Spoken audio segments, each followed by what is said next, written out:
Salut la famille, j'espère que vous allez bien. Aujourd'hui on se retrouve pour une toute nouvelle vidéo sur un sujet qui me met hors de moi, c'est bien entendu les croquettes pour chiens et chats. Tout ce que je vais vous dévoiler dans cette vidéo est issu de ma propre expérience au sein d'une entreprise d'alimentation pour animaux dans laquelle j'ai travaillé pendant plus de 3 ans. Mais aussi et surtout grâce aux travaux du groupe Facebook Alerte Croquettes Toxiques que je vous invite à rejoindre de ce pas. Bon allez c'est parti, je vous préviens, je vais aller droit au but pour vous annoncer tout simplement que les croquettes que vous donnez à vos animaux, c'est de la merde! Cet aliment n'est absolument pas adapté au métabolisme des chiens et chats et serait responsable de nombreuses maladies. Eh oh Jamy! Qu'est-ce qu'il y a de si mauvais à l'intérieur pour nos animaux? Eh bien du sucre bordel! Pour être précis, le terme technique est glucide. En effet, pour être fabriquée, une croquette doit contenir de l'amidon, qu'elle provienne de céréales, comme le maïs ou le blé, mais aussi les pommes de terre, patates douces, etc. Et oui, les croquettes sans céréales sont également une ruse marketing pour vous rassurer, mais cela reste de l'amidon et donc une source de glucides. Le vrai problème, c'est que toutes les croquettes en contiennent, et pas simplement 2 ou 3%, mais de 20 à plus de 50% de la composition. C'est exactement la quantité de sucre que vous pouvez retrouver dans l'alimentation de type fast-food ou encore les barres chocolatées. Regardez à présent cet extrait issu du reportage Quelles croquettes pour nos bêtes, diffusé sur France 5 en 2017. On se retrouve juste après. Il y a un an, ce professeur de sport décide de regarder de plus près ce qu'il donne à manger à sa chienne. Et il tombe de haut. Sans le savoir, je nourrissais très mal ma chienne depuis plus de 12 ans, quoi. Je me suis rendu compte qu'en fait, toute la nourriture qu'il peut y avoir industrielle est vraiment impropre à la consommation d'un carnivore. Alors, ma belle ? Gilles se met alors en tête de classer les marques disponibles sur le marché. Il épluche les étiquettes de plus de 400 produits et leur attribue une note en fonction de la composition. Un travail titanesque qu'il diffuse en créant un groupe sur un réseau social. Les premiers mois, il y avait quelques centaines de membres. Il a fallu attendre 6 mois pour qu'il y ait 600 membres.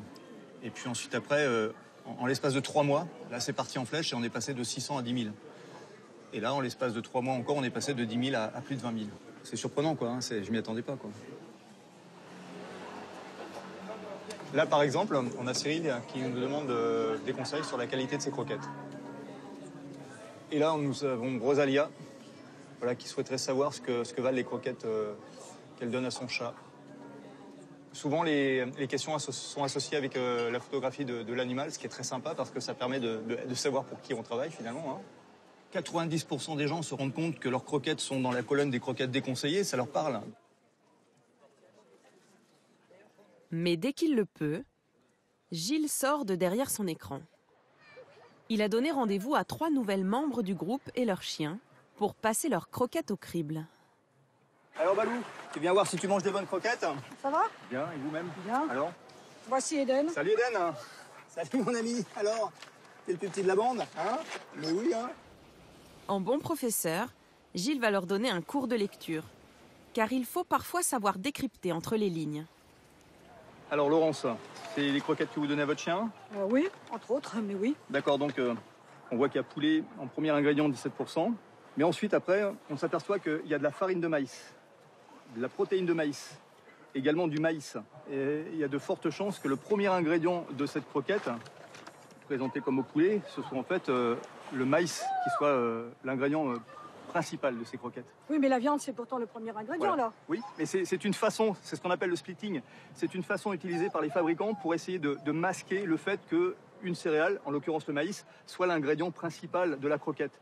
Ils vont décomposer le maïs en protéines de maïs, en gluten de maïs, ou bien en déclinaisons de maïs qui font que, finalement, ça va de 40% de maïs, ça va tomber à des petits pourcentages qui vont venir se placer en deçà du premier ingrédient, poulet, qui est à 17%. Et que du coup, je vais acheter les croquettes parce que j'aurais pas vu ça. Voilà. Moi, je vois la viande au départ. Tout à fait. Et donc, en fait, c'est un leurre. C'est un leurre. leurre. Ma chienne mange comme une poule. Oui. Et ce n'est pas la seule astuce des industriels sur les emballages. Il y a un autre encadré qu'il vaut mieux lire avec attention. Après la composition, en haut, en bas, les constituants analytiques. Ce sont les informations nutritionnelles. Une croquette est constituée de protéines, matières grasses, fibres, cendres, c'est-à-dire les minéraux, de l'eau et nos fameux glucides. Seulement voilà, sur les paquets, le taux de glucides n'est pas indiqué.